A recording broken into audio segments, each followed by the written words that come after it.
Olá, amigos e amigas, sejam bem-vindos e bem-vindas para mais um conteúdo aqui do Café com Teologia. E hoje eu quero começar a nossa reflexão semanal lhe fazendo uma pergunta. Você tem acompanhado a nossa série de reflexões sobre as bem-aventuranças. E eu queria que você escrevesse aqui embaixo nos comentários desse vídeo qual das bem-aventuranças mais lhe chama a atenção? Qual delas mais te marcou na sua trajetória de quem estuda a Bíblia, de quem é cristão, cristã, de quem reflete a partir dos conteúdos que a Bíblia nos apresenta? Dentre as bem-aventuranças, que a gente poderia citar os pobres de espírito, os humildes, os que têm fome e sede de justiça, também os misericordiosos, os limpos de coração. Nós já falamos sobre essas bem-aventuranças aqui no canal e hoje nós vamos falar sobre as duas bem-aventuranças que ainda não tínhamos falado.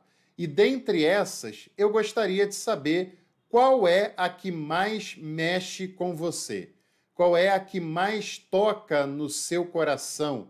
E escreva também o motivo disso acontecer. Por qual razão essa bem-aventurança que você seleciona como sendo a que mais mexe com você, ela causa essa reflexão na sua vida.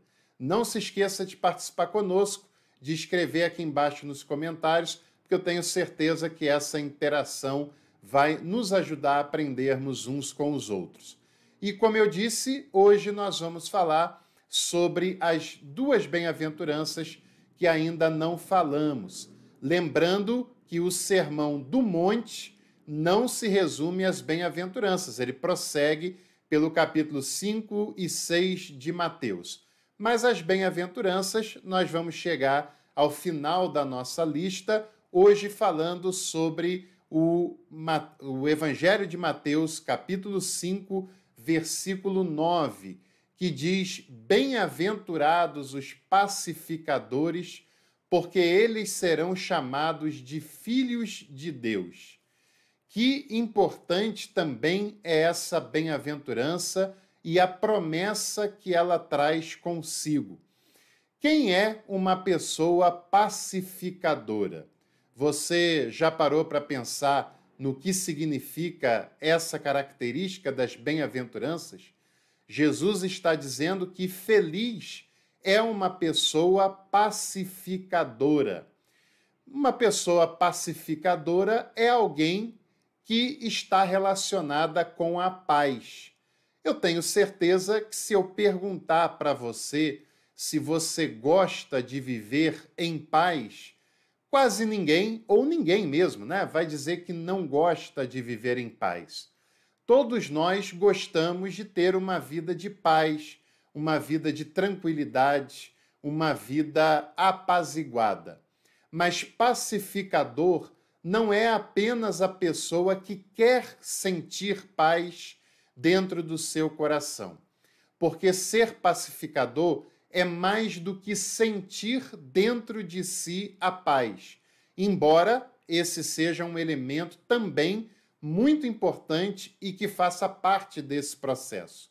Mas pacificadora é a pessoa que, além de querer sentir a paz, ela age conforme uma pacificadora. E também, mais do que ter a paz para si, é promover a paz nos meios em que você se relaciona, em que você convive.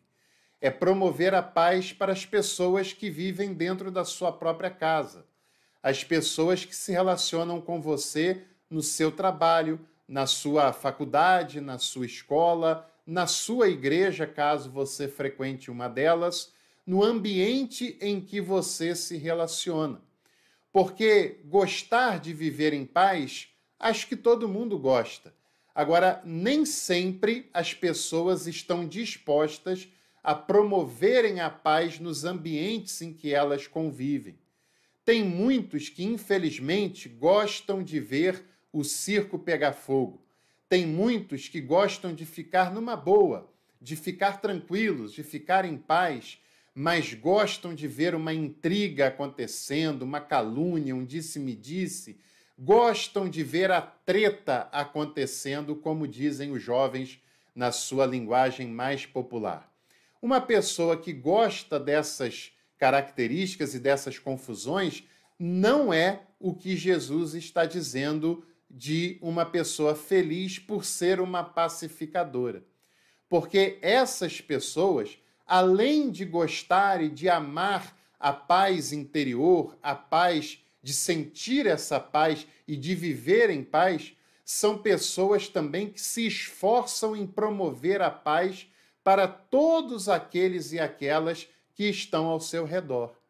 Pacificador, que é chamado por Jesus de uma pessoa feliz, é aquela pessoa que quer viver em paz e que entende que as outras pessoas também devem desfrutar dessa paz e, por isso, faz tudo o que está ao seu alcance para promover essa paz.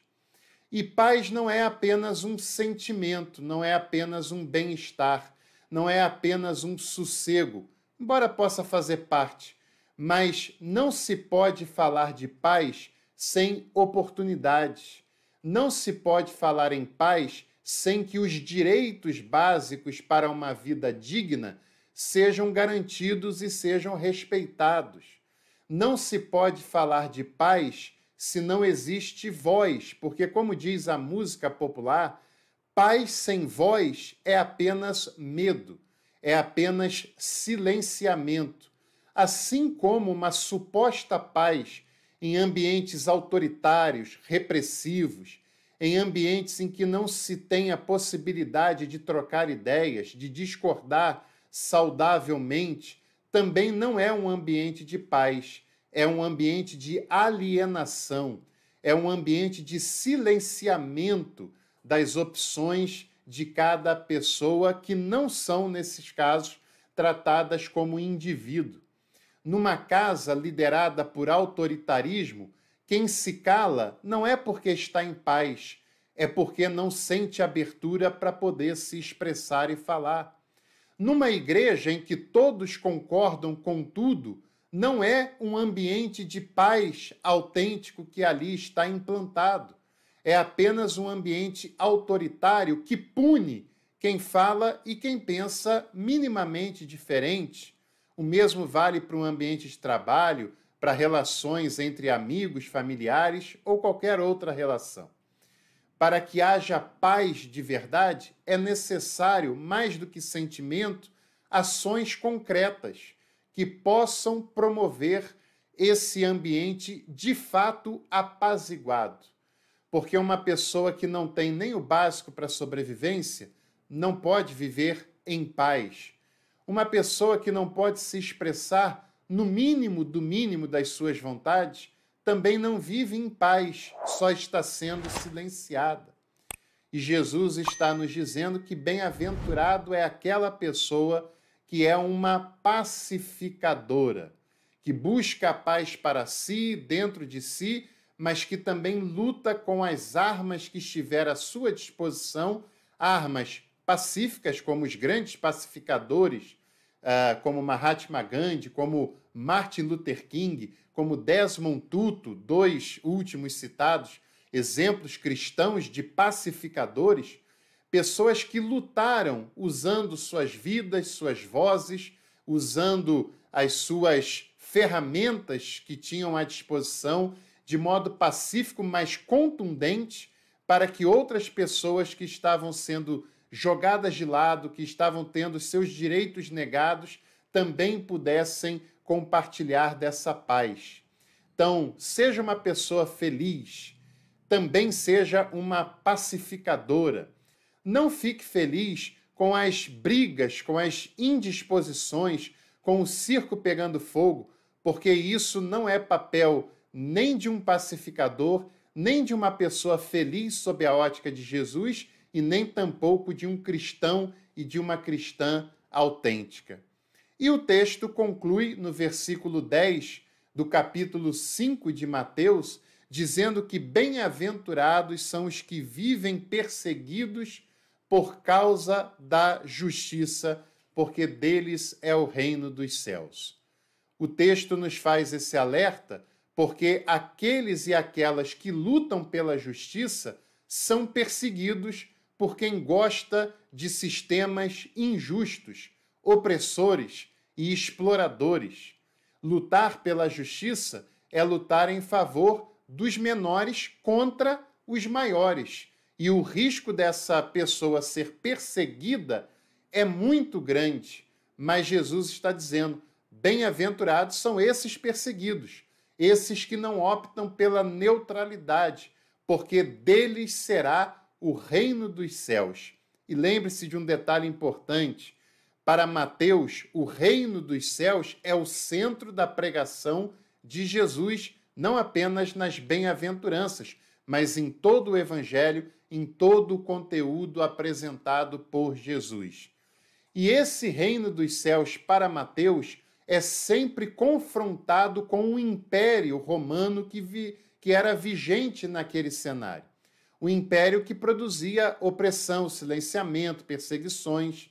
E lutar pelo reino de Deus, que não é igreja, que não é institucional, que não é as suas vontades próprias, mas é o reino de Jesus que se baseia na simplicidade, na humildade, na justiça, no acolhimento, no perdão, na paz e no amor, é se opor aos interesses do império que estava vigente na época de Jesus e dos impérios que oprimem e que estão em vigência no nosso tempo e na nossa época. Por isso, quem luta em favor da justiça, luta em favor dos que são injustiçados e se opõe aos sistemas que promovem a injustiça. É importante a gente pensar sobre as bem-aventuranças, as características, segundo Jesus, de quem é feliz. E essas características são bem distantes daqueles que o mundo em que nós vivemos considera como felizes. Jesus diz: bem-aventurado é quem se faz pobre, bem-aventurado é quem chora, bem-aventurado é quem tem fome e sede de justiça, bem-aventurado é quem é perseguido. E todas essas características não são características de pessoas felizes nas estruturas do nosso tempo, do nosso mundo, como nós bem sabemos. E as promessas que Jesus faz dessas bem-aventuranças também são tão necessárias para as nossas reflexões. Nas que nós vimos hoje, no versículo 9, os pacificadores serão chamados de filhos de Deus, porque quem produz a paz, quem luta pela paz, quem a todo tempo quer que as pessoas tenham paz em todos os sentidos, essa pessoa se parece com Deus, se parece com o Pai a quem Jesus revela, porque esse Deus é o Deus da paz. Jesus veio para proclamar a paz. A igreja primitiva interpretou o príncipe da paz lá de Isaías como sendo o cumprimento na pessoa de Jesus de Nazaré, porque elas viram em Jesus e nos seus ensinamentos um promotor da paz. E nós, como seus discípulos e como filhos do Deus que ele revela, também temos o compromisso de sermos promotores da paz. E só quem promove a paz é filho e filha de Deus. Assim como no versículo 10, aqueles que são perseguidos por lutarem pela justiça, esses serão donos do reino de Deus.